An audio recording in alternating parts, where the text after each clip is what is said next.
Hello সবাইকে, আসসালামু আলাইকুম। টপ টেকনোলজি বিডির আরও একটা নতুন ভিডিও আপনাদেরকে স্বাগতম।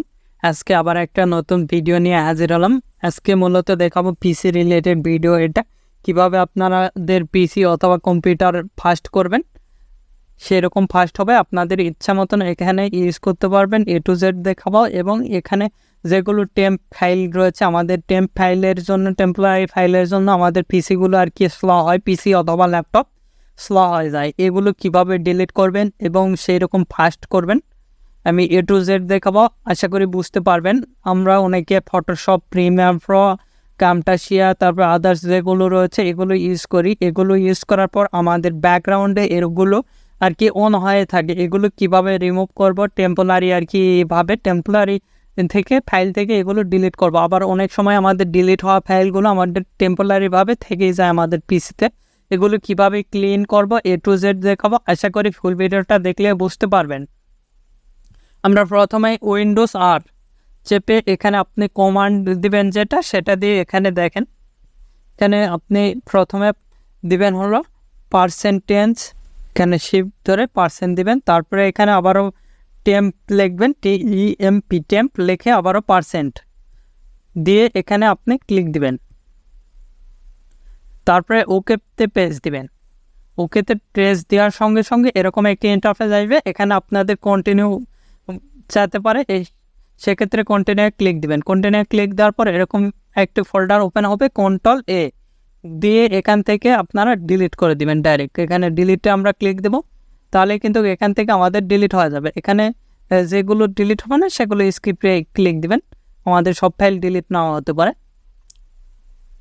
দেখেন আমাদের টেম্প ফাইল কিন্তু ডিলিট হয়ে গেল। দ্বিতীয় আর একটা স্টেপ দেখাচ্ছি, আবারও উইন্ডোজ প্লাস আর ধরে এখানে আবারও ডাইরেক্টলি টেম্প লিখব, পার্সেন্টেজ বাদে টেম্প লিখবেন। লেখার পর ওকেতে প্রেস দিবেন। ওকেতে প্রেস দেওয়ার আবারও সেম কন্টিনিউস চাইতে পারেন, আমার ওপেন করা ছিল দেখে কন্টিনিউস হয়নি। তারপরে এখান থেকে আমরা অল Ctrl+A সিলেক্ট করে ডিলিট করে দেব। আর আপনি যদি আমাদের এই চ্যানেলে নতুন হয়ে থাকেন অবশ্যই চ্যানেলটি সাবস্ক্রাইব করুন এবং পাশ থাকার বেল আইকনে ক্লিক করে অল নোটিফিকেশন অন করে দেবেন। আর অবশ্যই ভিডিওতে একটি লাইক দিয়ে ফুল ভিডিওটা কন্টিনিউ করবেন। এখানে আমরা কন্টিনিউ ক্লিক দেব, কন্টিনিউ ক্লিক দেওয়ার সঙ্গে সঙ্গে ডিলিট হয়ে যাবে। এই ট্যাবটা আমরা অফ করে দিচ্ছি, কেটে দিচ্ছি। আবারও উইন্ডোজ আর চেপে এখান থেকে আমরা এটা কেটে দেব। তারপরে পারফরমেন্স, এখানে আপনারা পারফরমেন্স লিখে করবেন, দেখতে পাচ্ছেন পারফরমেন্স। তারপরে ওকেতে প্রেস দিব, দেওয়ার সঙ্গে সঙ্গে এরকম একটি ইন্টারফেস আসবে। এখানে আবারও Ctrl+A প্রেস করবেন, Ctrl+A প্রেস করে এখানে ডিলিট বাটনে ক্লিক দিবেন। সিম্পলি এখান থেকে ডিলিট করতেছি। ডিলিট করার সঙ্গে সঙ্গে এরকম একটি ইন্টারফেস দেখতে পারবেন। এখানে ট্রাই দিয়ে দেখতে পারেন, নাহলে স্কিপ করে দিবেন যদি নাই হয়। তারপরে আবার উইন্ডোজ আর কমান্ড চাপবেন, চাপার পর এখানে আপনার এটা দিয়ে আপনি ওকে করে দেখতে পারেন। এখান থেকে আমরা আরেকভাবে দেখতে পারি, সিম্পলি এখান থেকে আমরা সেটিংয়ে চলে যাব। সেটিংয়ে আসার পর এখান থেকে আমরা দেখেন সিস্টেমে যাবেন। সিস্টেমে যাওয়ার পর এখান থেকে আপনি টেম্প অথবা সার্চ, ডাইরেক্ট সার্চও দিতে পারেন। হোমে যাই দেখেন, এখানে টেম্প লিখে সার্চ দেবেন, তাহলে টেম্পোরারি যেগুলো ফাইল রয়েছে দেখেন, এই যে ডিলিট টেম্পোরারি ফাইল, এখানে আসলে দেখতে পারবেন। দেখেন এখানে লোড নিচ্ছে আমাদের, এখানে লোড নেবে কিছুক্ষণ। আপনাদের কতগুলো ব্যাকগ্রাউন্ডে রান হয়ে আছে এখান থেকে আপনি সিম্পলি টাস্ক ম্যানেজারে গেলে দেখতে পারবেন। দেখেন এখানে কিন্তু আমাদের যেটা ব্যাকগ্রাউন্ডে রান হয়ে আছে সেটা অনলি দেখাচ্ছে। আর এখানে দেখেন আমার টেম্পোরারি যেগুলো ফাইল রয়েছে সেগুলো দেখাচ্ছে। আমরা অনেক ফাইল ডিলিট করলাম, এখান থেকেও আপনি ডিলিট করতে পারেন। রিসাইকেল বিনের ডিলিট করার পরে কিন্তু আমাদের ফাইলগুলো থেকে যায়, সেক্ষেত্রে আমরা এখান থেকে ফাইলগুলো ডিলিট করতে পারি। দেখেন এখান থেকে আমরা সবগুলো চলে আসছে। এখান থেকে আমরা সিম্পলি এগুলোতে ক্লিক দিবেন, দিয়ে সিম্পলি যেগুলো আছে আর কি টিক মার্ক করা এগুলো বাদেও এই যে এগুলোতে ক্লিক দিবেন, দিয়ে এখানে রিমুভ দিস ফাইল,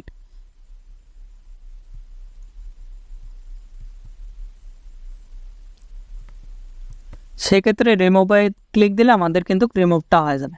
আরেকটা দেখেন, এখানে আবারও উইন্ডোজ রান, তারপরে রিসেন্ট লিখে সার্চ দেবেন। রিসেন্টের যেগুলো ফাইল রয়েছে এগুলোও আপনারা সেমভাবে ডিলিট করতে পারবেন। দেখেন এখানে কন্ট্রোল দেবেন, দিয়ে এখান থেকে আমরা ডিলিটে ক্লিক দেব।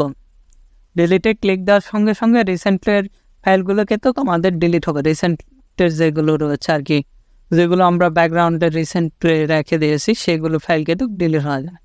দেখেন এখানে কিছু সময় নেবে আর কি এগুলো আর কি আমাদের রিমুভ হতে। তারপরে এখানে আপডেটস যতগুলো রয়েছে, এখানে উইন্ডোজ আপডেট যেগুলো আমাদের টেম্প ফাইলে জড়ো হয়েছে সেগুলো কিন্তু এখান থেকে আমরা এভাবে চাইলে খুব সহজেই রিমুভ করতে পারবো, যেগুলো টেম্পোরারি ফাইল। এখানে আপনি সিলেক্ট করে দিতে পারবেন কতদিন পর পর ডিলিট হবে এটা। দেখেন এখানে একের পর একটা আমাদের অটোমেটিকলি ডিলিট হয়ে যাবে। এখানে কিছুক্ষণ সময় নেবে আমাদের। এখানে যেহেতু ভিডিও লং হবে আমি দেখাতে যাচ্ছি না। এখান থেকে যদি আবার আমরা সেটিংয়ে যাই, দেখেন সিম্পলি এখান থেকে আমরা আবারও সেটিংয়ে চলে যাচ্ছি।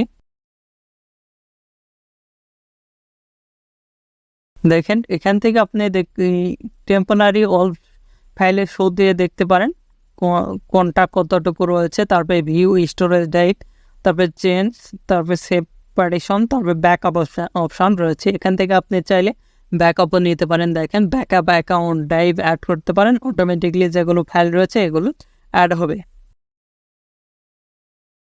এখান থেকে সবগুলো এভাবে চাইলে দেখতে পারেন। আমি যেভাবে দেখাচ্ছি আশা করি এভাবে আপনারা চাইলে ডিলিট করে নেবেন। এখান থেকে কনফিগার করতেও পারেন এই যে সেটআপে দিয়ে, এভাবে চাইলে খুব সহজেই ডিলিট করতে পারবেন। আর পরবর্তী ভিডিও কী নিয়েছেন আমাদের ভিডিও কমেন্ট বক্স অথবা Facebook page, group, Twitter, linking এগুলোতে জানিয়ে দিতে পারেন। এগুলোর লিঙ্ক ভিডিও ডিসক্রিপশান রয়েছে, সেখান থেকে সরাসরি আমাদের সঙ্গে কন্ট্যাক্ট করতে পারেন। এখন এই ভিডিওতে লাইক না করে থাকলে অবশ্যই ভিডিওতে একটি লাইক করুন, আমাদের চ্যানেলটি সাবস্ক্রাইব করুন এবং পাশে থাকার বেল আইকনে ক্লিক করে অল নোটিফিকেশন অন করে দেবেন। ধন্যবাদ সকলকে। আল্লাহ হাফেজ। সবাই ভালো থাকবেন, সুস্থ থাকবেন এবং আমাদের চ্যানেলের পাশে থাকবেন।